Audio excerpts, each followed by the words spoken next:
The moon was red, like blood spilled across the sky. Detective Ricardo felt a chill, despite the stifling heat of the Mexican night. He had just found Elena, the modern witch with bright green eyes, fallen on the floor of her own shop, surrounded by extinguished candles and scattered herbs. Elena was unconscious, a strange symbol, a winged serpent, etched into her skin. Ricardo knew something very, very bad had happened. But what? And who would dare attack Elena? One of the most powerful beings he knew. The moon bled across the sky, painting Mexico in a terrifying red. Ricardo, the detective with tired eyes and an even more tired heart, knelt beside Elena. She looked like a broken porcelain doll, so fragile, so vulnerable. The symbol on her skin, a barely visible winged serpent, pulsed with a faint, menacing light, like a serpent's whisper. The scent of sandalwood and incense, which usually filled Elena's shop, was now overpowered by a metallic aroma, cold as death. Ricardo felt a pang of fear, a fear that wasn't just for Elena's situation, but for something much larger, something he couldn't yet comprehend. The night was charged with a strange energy, a vibration that made the hairs on his neck stand on end. He gently touched Elena's wrist, feeling the faint beat of her heart, a slow, erratic rhythm, like a sinister lullaby. The witch, so strong, so independent, was defenseless, at the mercy of something, or someone, unknown. Ricardo thought of all the cases he had solved, all the mysteries he had unraveled, but this was different. This had the taste of black magic, of ancient and dangerous powers. Suddenly, an intense light emanated from the symbol etched on Elena's skin. Ricardo averted his gaze, shielding his eyes from the blinding brightness. When he opened them again, the shop was different. The walls seemed to move. The shadows came alive, forming grotesque figures that danced around him. The air became heavy, suffocating, filled with a bone-chilling cold. Ricardo held his breath, his heart hammering in his chest like a frantic drum. He knew he was no longer in Elena's shop. He was somewhere else, a strange and oppressive place, filled with twisted trees and a black sky, dotted with stars that shone with a sinister light. The atmosphere was dense, impregnated with a nauseating odor of damp, rotting earth. The fear, which had been a whisper before, was now a deafening scream in his ears. Then he saw her, a tall, slender figure, dressed in a long black cloak that covered her body like a shadow. Her face was hidden by the folds of the fabric, but Ricardo felt the malignant presence emanating from the figure, like a wave of glacial heat. The creature moved with supernatural agility, gliding between the trees like a bodiless shadow. Ricardo, still shaken by the sudden change of scenery, searched for a weapon, something to defend himself, but all he found were Elena's herbs and magical objects, scattered on the floor of the phantasmagorical dimension. Terror overwhelmed him, but he knew he couldn't run. Not while Elena was in danger. He had to protect the witch, even without knowing who or what he was fighting. He heard a sound, a low, menacing hiss that seemed to be approaching. Fear mingled with determination. Adrenaline flooded his veins, fueling his courage. Ricardo grabbed a small ceremonial dagger, his heart pounding in his chest like a distant thunder. The black figure began to approach, leaving a trail of icy shadows that seemed to suck the life out of everything they touched. The branches of the trees twisted, the bushes thrashed frantically, as if they too were terrified of the creature's presence. Ricardo knew he needed to act fast. He remembered Elena's words, the magic lessons she had taught him. He focused on his breathing, tried to center himself, seeking the inner strength he needed to face this nameless danger. This wasn't a physical fight, it was a fight against darkness, a battle between light and shadow. And he, the skeptical detective, had to become a warrior of light to save Elena and prevent the darkness from spreading. He advanced, dagger in hand, ready to face whatever was waiting for him in the shadows. The winged serpent etched on Elena's skin, faint but insistent, flickered. It was a sign.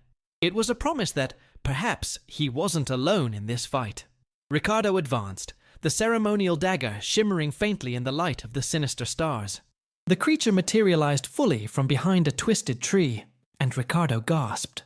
It was a woman, tall and slender as he had imagined, but the beauty was merely a mask for the horror that radiated from her. Her eyes, as black as pitch, gleamed with cold, calculating cruelty. The black cloak cascaded around her, and Ricardo could feel the oppressive black energy emanating from her like a poisonous gas. She opened her mouth and a cruel smile, devoid of any humanity, formed on her lips. It wasn't a smile of victory, but of pure sadistic pleasure. "You shouldn't be here, detective." Her voice sounded like fingernails scraping across an old wooden coffin, cold and piercing. "Where is Elena?" Ricardo asked, his voice firm despite the tremor in his body. He knew he was at a disadvantage, that her power was far greater than his, but he had to try. For Elena, he would face any demon. The woman laughed, a high-pitched, shrill sound that echoed through the twisted trees. "Oh, she's fine, for now. But soon, she will be mine completely." She approached, her steps as soft as a panther's. Ricardo braced himself for the attack, dagger in hand, ready to defend himself. Suddenly, a scream cut through the silence. Elena's scream. Ricardo felt a shock, a wave of panic that hit him like a punch to the stomach. Elena was close, he knew. But how? How could she be here, in this cursed place? The black woman smiled, a cruel smile that revealed pointed, sharp teeth. "She's so close to me, detective. So close you can't imagine it." The woman reached down and, with a fluid gesture, pulled a small crystal vial from her sleeve. The vial shimmered with a strange light, and Ricardo felt a wave of cold wash over him. Inside the vial, he saw Elena, trapped in a miniature of her own shop, her body tiny and inert, the candles extinguished around her. The black woman smiled again, a smile that promised pain and suffering. "That's my magic, detective. I've trapped her in a fragment of her own reality. She is mine now. And you can do nothing to help her." She raised the vial, and Ricardo saw the terror reflected in the tiny eyes of the imprisoned Elena. Ricardo felt his throat tighten, anguish suffocating him. He knew he had to find a way to save her, but how? How to defeat a witch who possessed such great power, such black magic? The woman approached Ricardo, her black eyes fixed on his, and whispered, "I am Lilith, the shadow that inhabits your fears. I am the winged serpent that haunts your dreams. And you, detective, you are my next toy." Ricardo felt desperate. Lilith had Elena in her hands, and he had no idea how to rescue her. The winged serpent, etched on Elena, now visible as a glowing tattoo on her miniature version, pulsed faintly, as if it were a beacon of hope. But even so, despair choked him. The fight had only just begun. The fight for Elena's soul and the fate of both worlds was about to reach its climax. Ricardo's icy fear mingled with a burning rage and determination. He could not lose. He would not let Lilith defeat him, nor Elena. He had to find a way to beat her. He had to find the strength to free Elena. He had to fight. He had to win. The moon bled across the sky, painting Mexico in a terrifying red. Ricardo, the detective with tired eyes and an even more tired heart, felt a chill that came from within, not from the cold night.